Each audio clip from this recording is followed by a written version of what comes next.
Hi, I'm Eric Gimbal, ericgimbal.com. Please don't forget to subscribe to my YouTube channel, youtube.com/ericgimbal, my website, ericgimbal.com. If you have any question, you can send me an email to info@ericgimbal.com.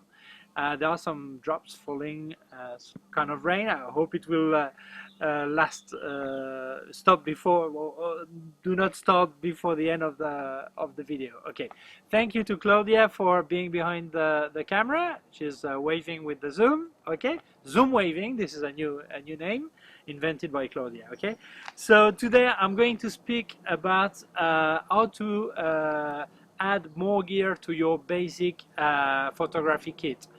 This was an idea Claudia told me, yeah, but when I bought a camera in the shop, they did not really tell me what I could add to the kit, or they would recommend some things. I'm not sure they were good. Okay, so I think this could interest some people, especially beginners or people who are just started and they want to get more stuff in their kit. Okay, so this video is more thought for people with APS-C camera or a Micro Four Thirds, because I understand that full frame user already have a good idea of what they actually need. Okay, and compact and bridge users, obviously lens wise they don't need new lenses, but there are some accessories and things I do tell that they may need. Okay, so the first thing you could do to protect your camera, I've got another video speak about use or not use filter. I invite you to check in my channel, and there I explain give my opinion. But yes, anyway, I think you should use a filter to protect the lens, because it's better to have a scratched filter than a scratched lens. But as I say in the other video, you should buy a good quality filter, and this is not actually cheap, but you should actually use a filter to get something maybe better. Okay, well, I said I hope the rain would not oblige us to stop, but we had to stop. And I spoke about filters, and then we had the sun just right into the lens, and it was making a flare. So we had to stop and move places. Okay, so you have real time, real difficulties of what needs to be done when doing some videos. Okay. Okay, so very often you are going to want to buy an extra memory card. They tell you need class 10 card. I think that's just okay. And this is fine if you're doing photography, and any class 10 will normally work with your camera. But if you do some videos, or you want many pictures in a row like this way, then you actually need a card that sustains the transfer rate, the data transfer rate. For example, the camera that is recording now is on Olympus OMD EM5 Mark II, and the transfer rate is 77 megabytes per second. So the card I'm using supports 90 megabytes per second. If I had a lower rate data transfer, I would need to record with the lower quality, otherwise the card would not cope with the stream of video going from the camera to the card. Okay, so don't buy just any class 10 card. Make sure you read the specs of your camera and buy the card that goes with it. And just now I was going to speak about extra battery, and then I saw Claudia doing woo. So what's happened? I cut, so no batteries. We had to change battery, and this is the second time I do a video, and when I speak about battery, the battery is time to change. But well, I just recorded in Spanish and in French first, so actually this is why the battery was out already. Okay, an extra battery. There are two, or I would say three kinds of batteries. The original battery, which is perfect. You buy the original make, you have some guarantee, the quality will be fine, but it is expensive. Then you have two kind of other batteries, the clone batteries with two versions. The version this is fully compatible. You can actually use the original battery charger to recharge it, and these batteries normally don't give any problem. I suspect, well, I suspect, many people suspect that they actually come from the same fabric, from the same the same plant, and actually they don't they don't meet the minimum quality request for the original brand to accept them. So they go on the second market, and they are without make, and without brand, and they normally last a bit less and are far more cheaper, okay, far cheaper.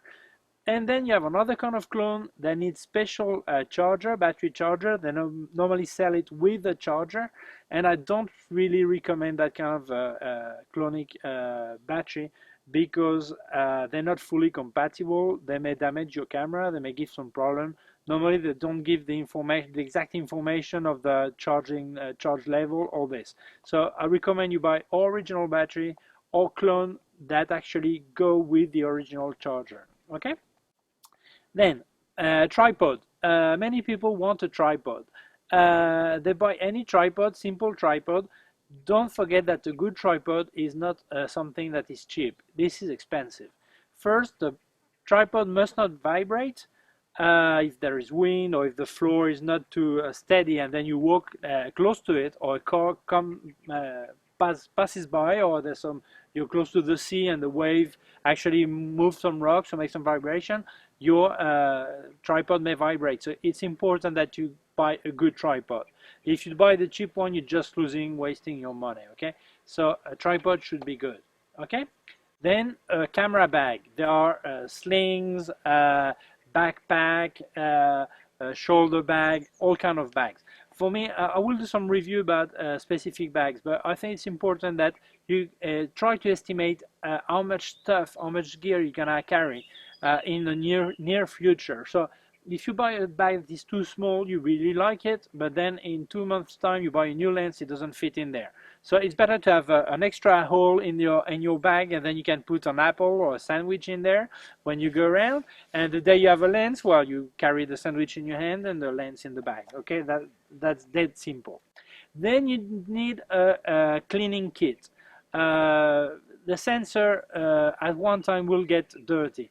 Well, not always. I never had to clean my sensor, but it may happen. So I think you should buy a cleaning kit. It's very scary to clean a sensor for the first time, but it's something you need to learn how to do it, or know where to carry your to bring your camera to be able to clean it. But imagine you're traveling and then you have dust on your picture and you see it. You can remove it in post-production, but the easiest way would be to clean the sensor, okay? You need obviously a computer, but I acknowledge you actually have a computer when you buy your camera. If not, you will need one, because we speak about digital camera, so you need to download your picture, edit your picture, store your pictures. So obviously you actually need a computer. I'm not in favor of Mac or Windows, whatever computer you feel comfortable with and you can afford, okay? But it's important that it can cope with your size of your files, and also that supports the requested software to edit your pictures. Then what else? Well, most people, they want a second or a third lens to add to their kit. And normally the basic kit will give you 18 to 55 millimeters if you speak about APS-C, or will have 14 to 42 millimeters if it's micro four thirds, okay? If it's full frame, then I think you probably know what you actually need, so I will not enter that part. Okay, so many people just want any lens, so they go to the shop and the shop tells them, oh, buy an 18 200 millimeter, you can do everything with that. And well, it's true that in theory it covers everything, but normally these lenses are quite bad. They're not bright, they're not luminous, they're not sharp enough. So actually they will be okay when you use them at f8 at midday with full sun. And if the light goes down, then you will have to drop the speed of your camera, and many of your pictures will be moved. Or if you want to go over f11, there are some diffraction in there, so you will have some rare effect on your picture. So I would think you should not buy that kind of lens. Actually, if you bought a changeable lens camera, it's because you actually need tools, specific tools. So until you don't miss a lens, don't buy anything. When you know perfectly your basic 18 to 55 lens, millimeters lens, try then to feel where you need one, for macro, for wide angle, for telephoto, whatever. And then it is when you could buy a new lens. But be aware that, as I say in a video that I did, and that speak about how to choose your first camera, take into account that normally if you use reflex or micro four thirds, you will have to spend 2, 3, or 4 times the price of your basic kit in good lenses if you want to get all the good thing about your camera. So the other option, the first thing maybe I would buy is a portrait lens.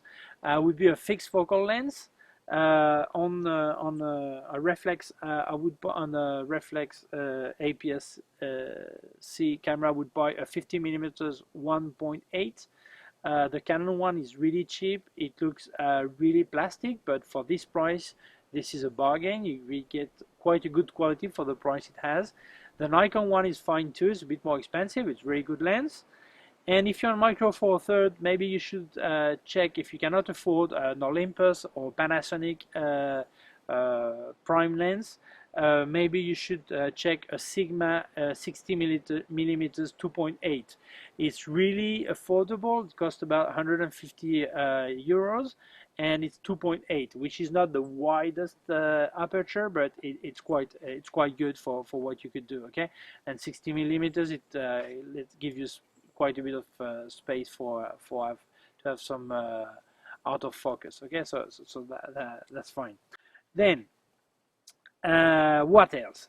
Well, you need to actually do some tuition to learn about your camera. And as Claudia says, the first thing you should do is to read your manual from A to Z, and have the camera in your hand at the same time. Check what it says. See what you want to do. Learn how to use your camera in manual mode, or aperture priority, or speed priority, and see what you want to do and what your camera lets you do, how to configure it. And you must practice with your manual in your hand. Also, you could buy some books, or go to workshops, or speak with friends. Okay, but be aware with friends.